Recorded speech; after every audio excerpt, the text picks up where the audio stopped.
Hello and welcome to episode 10 of Irony is the Truest Medicine. I'm Jeremy Sherman, and today I'm going to get into a fundamental ironic situation and where I start for all of my approach to the ironic truest medicine. I'm going to be talking about how we shop among interpretations at the most fundamental level. And it's kind of a paradox or kind of an irony how we go about it. I'm trying to figure out what I am. That's a self trying to figure out what a self is. I engage in functional interpretive effort. By functional, I mean better or worse, more functional or less functional. By interpretation, I mean trying to understand what's really going on. The thing that all organisms do when they try to fit their circumstances, their self-other relationship. And it's effort. I am a trying being. I try to do things. So I am here trying to figure out a better explanation for what I am. We've been doing this for millennia, so it's not news that I'm doing this. But it is kind of ironic because I am a self trying to understand myself. It's a little like trying to eat my own mouth. I am making functional interpretive effort to understand the emergence and nature of functional interpretive effort. Do you see the problem there? There have been three basic responses to it over the millennia. One of them is to say it can't be done. It's a mystery. God works in mysterious ways, but it also shows up in philosophy these days as what's called Mysterianism. You can't eat your own mouth, so forget it. Besides, you don't really need to know what you are because you are. And though you're a trying being, that is, you're a self, somewhat self-obsessed or selfish, that is, you're focused on what matters to you. And you're trying to figure out what to try to do, and that's your preoccupation. Just assume self, assume trying, and then just try to figure out what to do with yourself. So that's one approach, Mysterian approach. You throw up your hands, just say it can't be done. Another approach that I would say is the most popular is a kind of flailing, where you just wave your hands all wildly because you can start from any assumption. You could start with God. You could start with spirit. You could start with information. You could start with math. You just say, well, I'm going to start with these assumptions, whichever ones they are. I'm going to call them the axioms and come up with a theory. There are lots of theories. And they do battle with each other, but there's really no standard for deciding which theory is better. I work with a bunch of academics, and what I see among them is they're enjoying that there's no standard to decide which is best, because it means they get to be out there going to conferences, writing articles, some getting famous. Fads come and go in academics. People start from different assumptions. For example, there's this guy who's got a field theory. He's basically saying everything in the universe is just a field. Just assume fields. And you don't have to explain the difference between life and non-life because everything's a field. When you're drawn to food, the field like a magnet pulling you in that direction. A cycle in this process, or at least a series of steps, and you might be somewhere in this series. It starts with you getting excited by the sense or gaining confidence that you can handle these big questions like what we are. It makes you feel kind of excited. Wow, I can think about the big picture. And there's a lot of videos that play to this appetite. One of my favorite quotes about this phase in the process is from the New York Times about Richard Dawkins' book, The Selfish Gene, which was that it makes every reader feel like a genius. And I think that's the initial step. You get excited about it. And then you start reading about a bunch of theories. And you get a little overwhelmed by the range of theories. The excitement over the range of theories is something I see parallel in big picture science and big picture religion. Imagine you've got this guy who happens to stumble into a church and is excited by discovering that he can think about the big picture. And maybe gets interested in comparative religion and gets excited by all of the different theories that are out there. And there are over 3,000 religions. And within Christianity alone, there are 45,000 different sects. So someone could get really into the shopping among the different theories. This now religious person finds a theory that really resonates with her. She gets excited about it. And so she becomes kind of a proselytizer for this one religion among them all. She can now go out and promote her theory. She doesn't have to worry about being proven wrong because there is no standard. Religion affords her the wild card, trump card, which allows for a lot of competition between religions. And I'm arguing that the same thing can happen in science. But what she does is she finds one theory, she goes out and promotes it.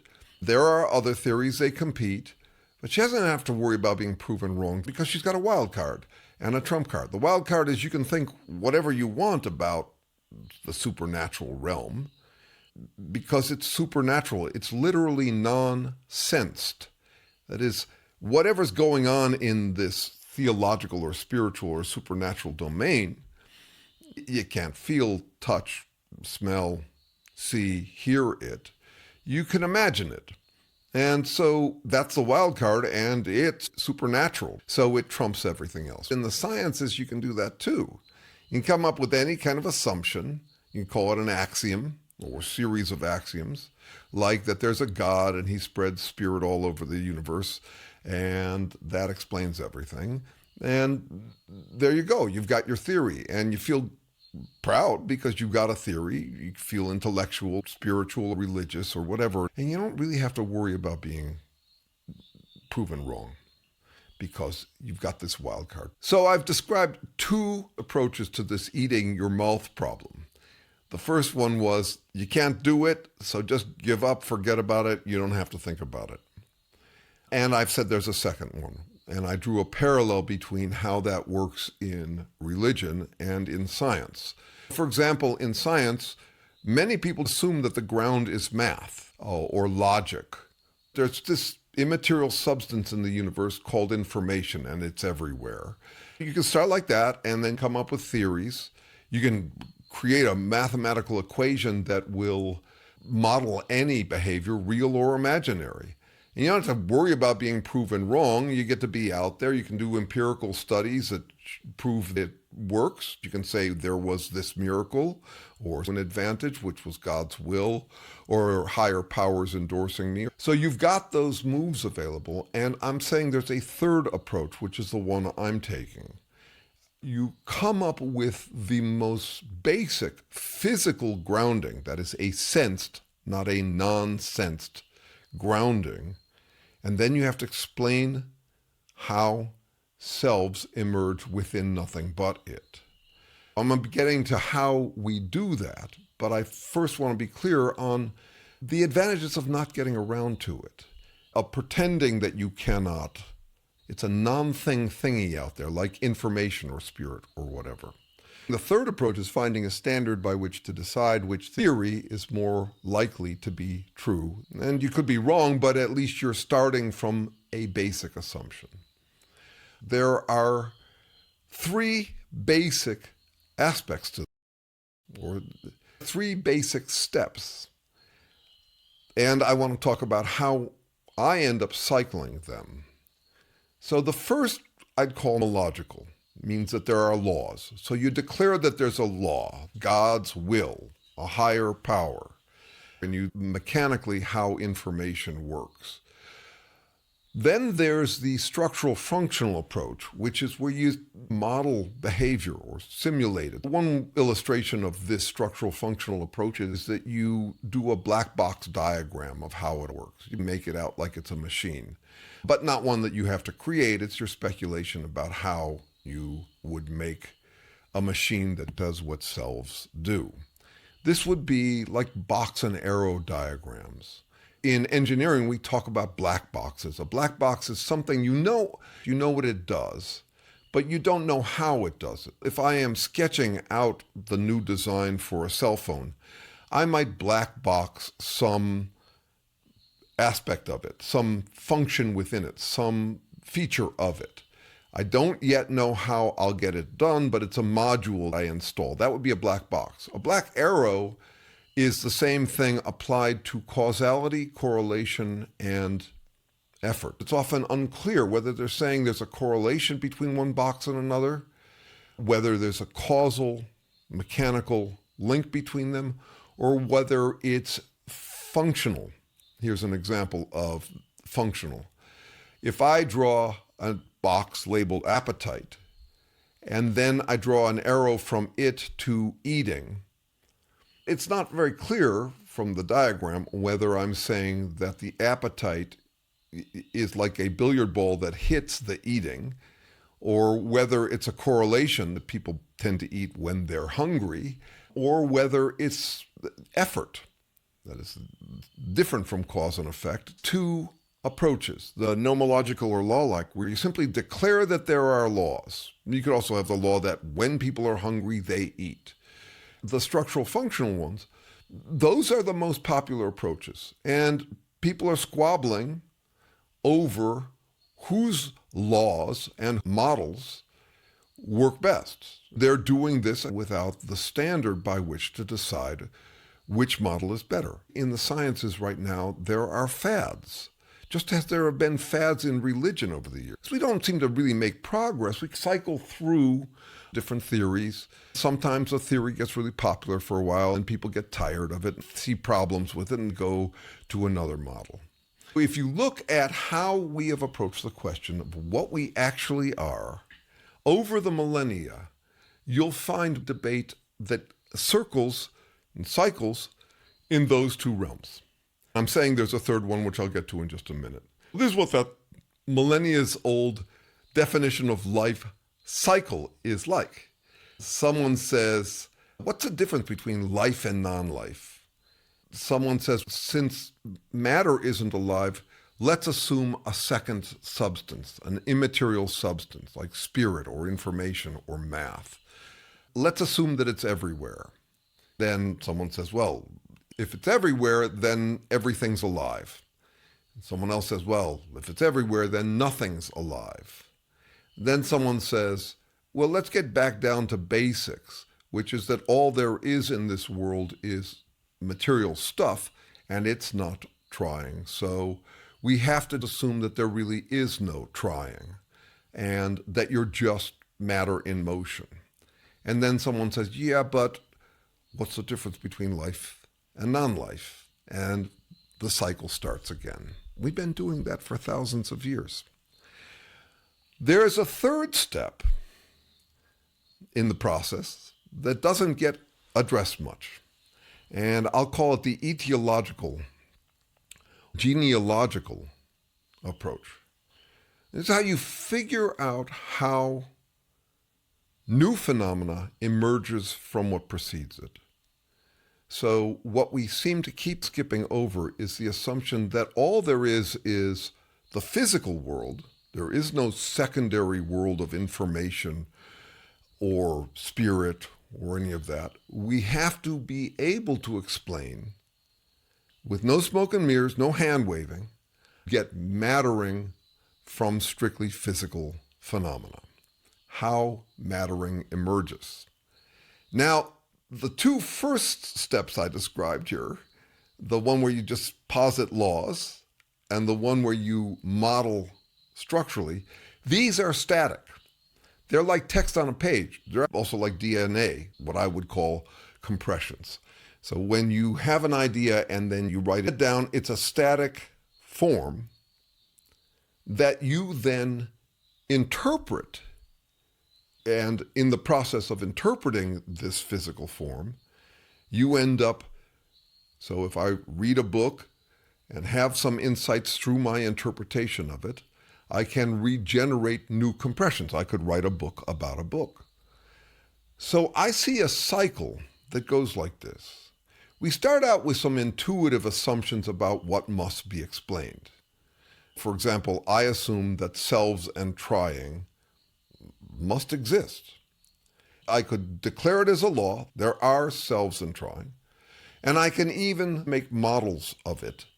But if I really want to understand and refine my compression of it, the static form of these laws and models, I have to actually work out the etiology or genealogy. I'm not talking about genes here. I'm talking about heredity, basically. How new phenomena emerge within nothing but my minimal understanding of what there is. So for me, the minimal understanding is the second law of thermodynamics. Things fall apart, and everything in the universe is falling towards disorder. I have to explain how we end up regenerating order within nothing but that physical, fundamental tendency for everything to fall apart. So one way I think about this is ironic, which is that the bedrock keeps pulling the rug out from under itself, and in the process, out from under ourselves. That's the second law. We are not static, durable things. We're not like rocks that are very slow to degenerate. We are in the business of outpacing our own degeneration. I have to run uphill in order to keep from falling downhill. I have to regenerate 330 billion cells every day just to stay in one place. This is the Red Queen hypothesis. The Red Queen in Lewis Carroll's Alice Through the Looking Glass is someone who has to run to stay in place. So I start from that fundamental situation that I exist at all, that I'm in this long lineage of 3.8 billion years, which is very unlikely for a fragile system like me. So the irony here is a kind of a curiosity. And I recognize that when I am making functional interpretive effort, there's a chance that I will make ironic mistakes. I will end up encountering ironic situations. What is an ironic situation? It's where the outcome is the opposite of what you expected. That can be good news or bad news. When it's good news, the religious call it miracles.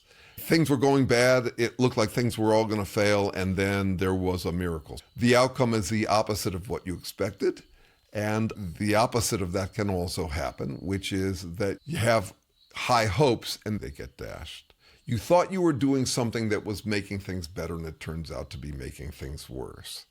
You thought you were doing something highly functional, and it turns out you were doing something that was dysfunctional. This happens when you slip on a banana peel. You were expecting to find ground and traction, and instead you found something slippery. That's an ironic situation. And you fall down. If it doesn't kill you, it can be funny, but if it does kill you, that's tragic. So there's something tragicomic about life in general. That's the bedrock pulling the rug out from under us. And that's also why I call it dirony, dire irony. Because irony makes it sound like it's just a joke. It ain't just a joke. I'm dead serious in trying to avoid my own death. I'm trying to avoid it. I'm a self that is trying to stay alive. And I'm stuck dealing with these ironic situations. Now, if you start with laws or models, then you're generally sidestepping that problem. You're sidestepping the ironic situation problem that we're all dealing with. And especially if you are declaring your laws or models as absolute, like the universe is a giant algorithm that is operating everywhere, always. That's what these models are like, and we love them. They give us a sense of confidence that we have solved reality. So there's a real strong attraction to this sense of completeness. I'm arguing that there is no completeness, that the universe is incomplete. There will always be change. I will die. I don't get to live happily ever after. And so I'm also, as a human being, taking my deepest convictions from this physical approach where I've got to explain myself within nothing but the second law of thermodynamics and all it implies. My best effort could fail me badly. I could make a positive move that turns out to be a negative move. And this goes way back. I mean, think about the Greek tragedy of Oedipus. He thought he was doing exactly what he needed to do to avoid killing his father. He's certainly trying to avoid sleeping with his mother. He does absolutely everything he can to avoid sleeping with his mother and killing his father. He ends up killing his father and sleeping with his mother. That's an ironic situation. This stuff has bugged us since the beginning of writing. And you get these responses to it, which give people the sense that they have solved it, that they have eliminated all ironic situations because they have solved reality and found truth, everlasting truth. And then you get movements like the Trumpists, which, as I mentioned before, I think of as a symboloma. We are symbolic creatures who can make these models and declare these laws and then say, no matter what happens, everything that happens proves that I was always right and will be right forever. So you're seeing in the Trump movement the deep human attraction to claiming to have solved reality, so you can stop doubting, so you can stop worrying about ironic situations. You can say God's on Trump's side and everything he does is perfect. And you just justify and moralize to preserve your sense that you have the complete answer. And I'm saying the irony is the truest medicine because it acknowledges that there are no absolutes. To give you a sense of how that works for me, I'm a psychoproctologist. I study the diagnosis, treatment, and prevention of absolutism, or this sense of completeness, because I think it'll kill us. For the diagnosis, I need what we'd call an operational definition of an asshole. It is the question that got me into this work in the first place is, what is a butthead? Because it can't just be whoever I butt heads with. So I'm engaged in the pursuit of a better operational, a definition that anybody could apply and get the same results from it. Imagine I was hiring a stranger to distinguish assholes from non-assholes. What would I have to tell them so that they could make that distinction the way I want them to? And I want them to do it really carefully. So I'm very careful about defining that distinction so that anybody could apply ... It's basically an attempt at an objective. Objective doesn't mean absolutely right as compared to absolutely wrong. I could come up with an operational definition that's wrong, but I still need to give one to a stranger if I'm going to get them to distinguish the way I want them to distinguish. I consider my pursuit of that operational definition to be a fruitful exercise in futility. I know that I can never come up with the last word distinction between assholes and non-assholes, for one reason, because of what I call the last word paradox, which is deeply ironic. We humans are working in words, which means we crave last words. We crave the kind of completeness that makes us feel like we solve reality, makes us crave last words. Words can always undermine them. So there are no last words, and we crave them. We crave last words that are never the last words because more words can be said.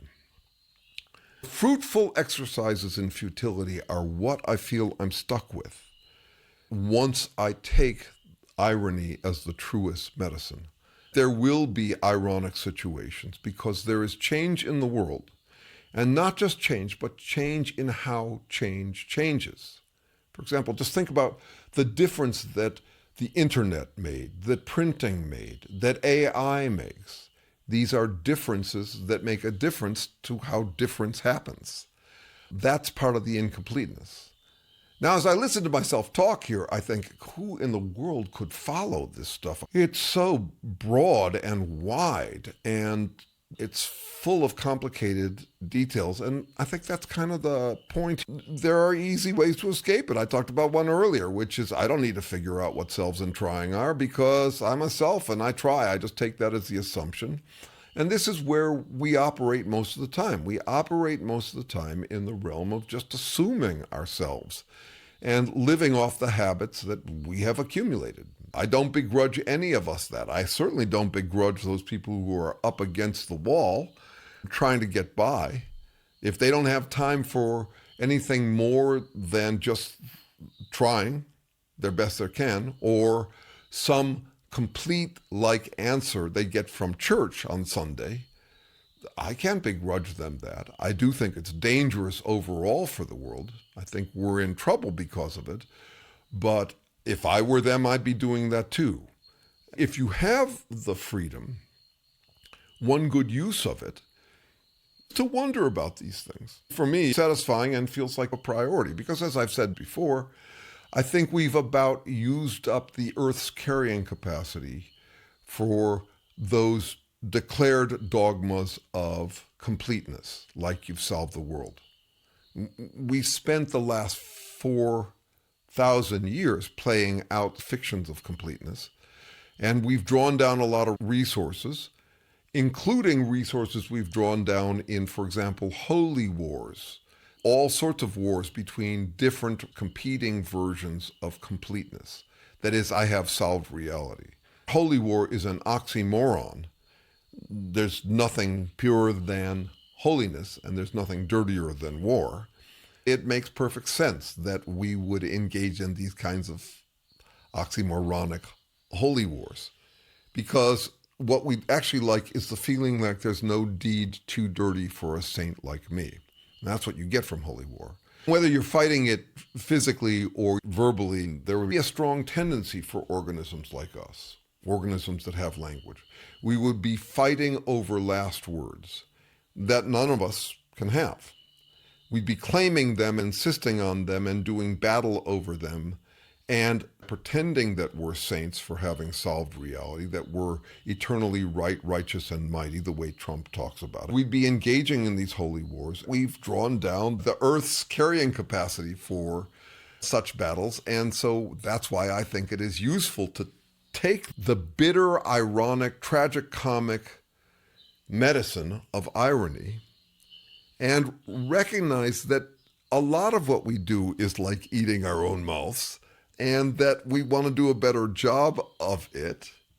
For example, I want to do an ever better job in my fruitful exercise in futility to come to clear understanding about what I am and what we are. If we understand our reality, our self-other relationship with the world we're in, that the world that is in us too. I can avoid this by going complete and saying all of the bad stuff is outside of me.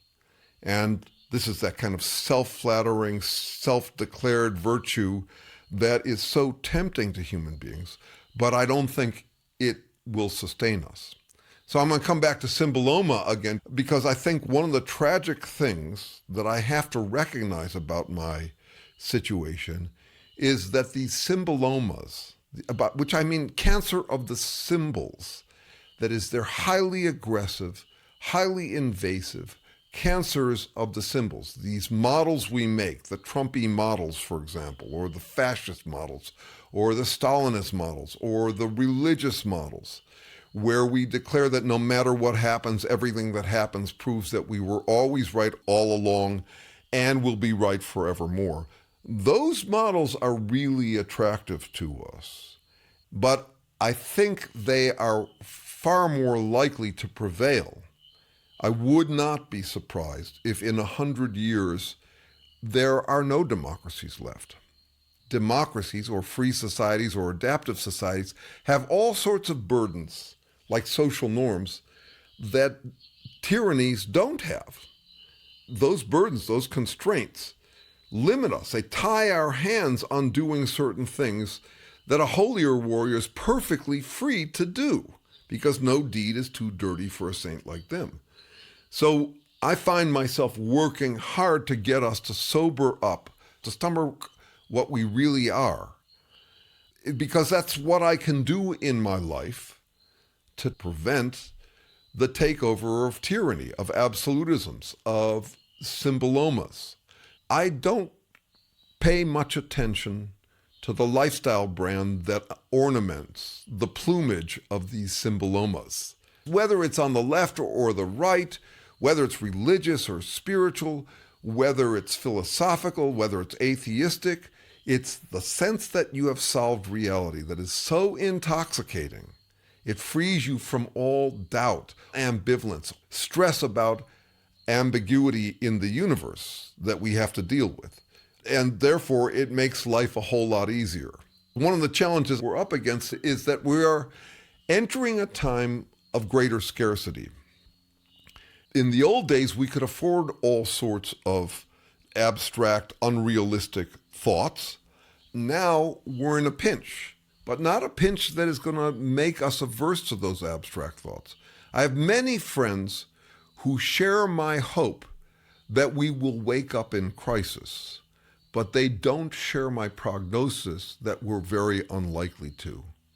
It's very rare in human history that when the going gets tough, the majority of people end up sobering up. In general, under stress, we get drunk more. We take the drug I call myopium, which is the pain-killing effects of short-sightedness. And we tend to ornament it with some pretense that we have solved reality overall for now and into the future. What I see people mostly do in crisis is they reach up with one hand to grab whatever absolutism justifies them reaching down with the other hand to get what they want more. I think we are likely to be in for that. I'm doing what I can to try and prevent it, but I recognize that I'm a small factor here. It does make my work kind of challenging. I can come across as a pretentious prick because I seem to be so absolute, so insistent, so pushy, so aggressive, so assertive about my perspective. One of the challenges is that I'm doing that in the name of irony. I am not selling a complete answer. I'm selling incompleteness, undecidability. I'm selling the challenge that we all face. I am a fundamentalist, anti-fundamentalist, absolutely opposed to absolutism. If someone says, do you see the hypocrisy in that? And my answer is, yes, I see it, which makes it not hypocritical, but ironic. I am saying something that contradicts itself. And I recognize that. To me, the difference between hypocrisy and irony is often overlooked, but it's actually pretty straightforward. An ironist puts their doubt on the table where he or she and other people can keep an eye on it. They let on that they are talking out both sides of their mouth. A hypocrite conceals it. A hypocrite claims that they are being consistent when they're actually being inconsistent. For a hypocrite, the only thing you have to be consistent about is your denial of inconsistency. You can say whatever you want as long as you say, no, I'm not a hypocrite, I'm a straight shooter. My approach is ironic. I am a hard ass selling a softening. I am a fundamentalist against fundamentalisms. I'm quite convinced that I can be convinced of things that could be wrong. I am what we call in philosophy a fallibilist, and for me, a fallibilist says no matter how confident I am in a bet, I remain still more confident that it is a bet. I see this as an alternative to two other more popular approaches that are often combined. One is the sense that my confident bets are so confident, this is based on feeling. I feel so confident in it that it must be absolutely true. I've solved reality. And the other is mealy-mouthed, who knows, no one can know anything for sure. The world is all guesswork. I call this the doctrine of foregone inconclusion. Who knows? And so you can combine those two. The Trumpists are perfect examples of this. They insist that they're absolutely right about anything. And if they ever get cornered, they say, well, nobody knows anything for sure. They don't have to go negative, they just go doubtful. They pretend that they are skeptics. They are skeptics, but only about anything that disagrees with them. That's an alternation between absolutism and fatalism, nihilism, where, well, nobody knows. It's extremely rife in them. One thing they do a lot, I first saw it in Kellyanne Conway, was they say, you don't know that for sure. like they're the skeptics. And then they say, there's a chance that this other thing will happen. It's very unlikely. Or there's a chance that there's another interpretation. And since there's a chance, that proves I am right about what happened and you're wrong about it. That is the combination of absolutism and fatalism that feels perfectly fine to those pure hypocrites. And if you point out that they are saying opposite things, they'll deny it from their position of authority. No, I'm not a hypocrite. I am a skeptic. I'm a critical thinker. I'm critical of everything that disagrees with me because I've solved reality. Wide philosophically. But I'll say one last thing about it. How does one get away with being this wide? One is just by spouting. This is the flailing your arms and coming up with different models, the compressions, laws and models, the structural functional models. The other is what I'm calling metadynamics, how change changes. When you start with metadynamics, trying to understand how change changes, and you start from a ground, for me it'd be the second law of thermodynamics, and you try to explain with no smoke and mirrors how everything emerges from it, you have a new toolkit that you can apply to all sorts of circumstances.